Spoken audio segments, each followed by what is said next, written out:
নমস্কার। আজকে আমরা তিলপাড়া এসেছি পুজোর পর। আজকে দ্বাদশী, ওয়েদার মেঘলা, সূর্য খুব একটা ওঠেনি। পূর্বাভাস বলছে বৃষ্টি হবে বীরভূম এবং মুর্শিদাবাদে। আমাদের সিউড়ির পাশে এই তিলপাড়াটা হচ্ছে একমাত্র পর্যটন কেন্দ্র। প্রতি বছর এখানে অনেক লোকজন আসে, বিশেষ করে শীতকালে। এই যে তিলপাড়া ব্রিজ, এটা তিলপাড়া ব্রিজ, খুব দারুণ সুন্দর জায়গা। তিলপাড়া ব্রিজটা দেখো, গোটাটা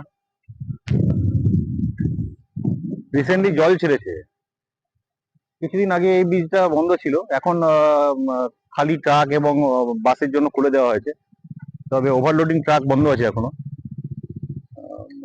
বৃষ্টি বাদল হচ্ছে বলে খুব একটা দূরে যেতে পারলাম না, তাই তিলপাড়াতে এলাম। দেখা যাক এখন তিলপাড়া এই সাইডে এখানে দোকান আছে, চা বিস্কুট পাওয়া যায়, ইচ্ছে করলে খাওয়া যায়। শীতকালে তো প্রচুর লোকজন আছে। দেখা যাক নিচের দিকে যাই একটু। চলো, জল ছেড়েছে এখন, খুব জল চলছে, ছেলেরা মাছ ধরছে আর কি। এই যে জল ছেড়েছে খুব।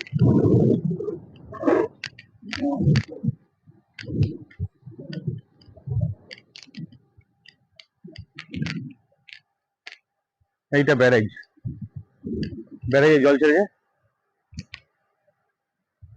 প্রচুর জল। এই জল মূলত ম্যাসেঞ্জর থেকেই আসে, মৌরাক্ষী নদী। কিছুদিন আগে এই নদীটা মরে গেছিল, পুরো মাটি বেরিয়ে গেছিল। এখন আবার জল ছেড়েছে বলে এখন ভরাট লাগছে। জানি না শীতে এই পাখিগুলো আসতে পারে। গত বছর জল ছিল না বলে পরিযায়ী পাখি অনেক আসেনি, এবছর জানি না আসবে কিনা। এদিকটা ক্যানেল, বাস ট্রাক চলছে এখন আপাতত। আবার সামনের দিকে যাচ্ছি, তখন ক্যামেরাতে করে দেখাবো। এটা সারাউন্ডিং গোটা তিলপাড়া। ওই দূরে কাশফুল ফুটেছে প্রচুর। চলো তিলপাড়া ওই দিকটা দেখাই। এদিকটা তো দেখলে, এই দিকটা দেখাই। আজকে প্রচুর জল ছেড়েছে, পুরো আকাশ মেঘলা।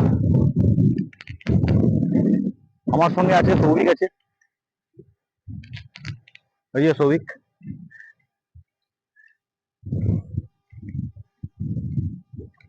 শীতকালে এখানে প্রচুর লোকজন আসে। আসলে সিউড়ি শহর থেকে কাছেই, মোটামুটি 4-5 কিলোমিটার হবে। তো মানুষের একটু মুক্ত প্রকৃতির মাঝে ঘোরার জায়গা। আর কাছে করেছে আর কোথায় বা যাবে।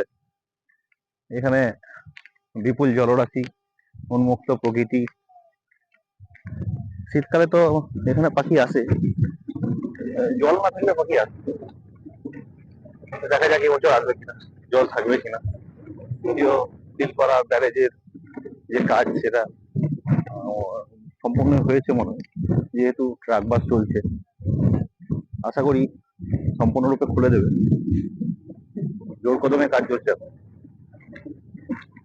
চারিদিকে মুক্ত প্রকৃতি, বিপুল জলরাশি। তিলপাড়া ব্যারেজ সিউড়ির একটা গর্ব। এই জায়গাটা বেশ দারুণ সুন্দর, দ্বীপের মতো। খুবই ভালো জায়গা এটা, তাই না? এখানে প্রতি বছর লোকজন আসে খুব। আশা করবো যারা দেখছেন এটা, তারা আসবেন, এই তিলপাড়া ব্যারেজ দেখে যাবেন, ভালো লাগবে। এই তিলপাড়া ব্যারেজে বাঁ দিকটা চলে গেল রামপুরহাট, আর ডান দিকটা চলে গেল সিউড়ি।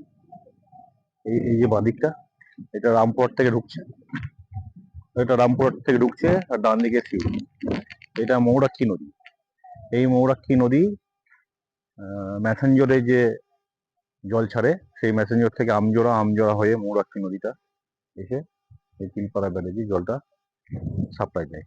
এবং এর দুদিকে ক্যানেল করা আছে, গ্রীষ্মকালে চাষবাসের জন্য ওই ক্যানেল দিয়েও জল যায়। ঠিক আছে, ধন্যবাদ। যদি ভালো লাগে পরের ব্লগে আবার অনেক কিছু দেখাবো। ওকে, টাটা।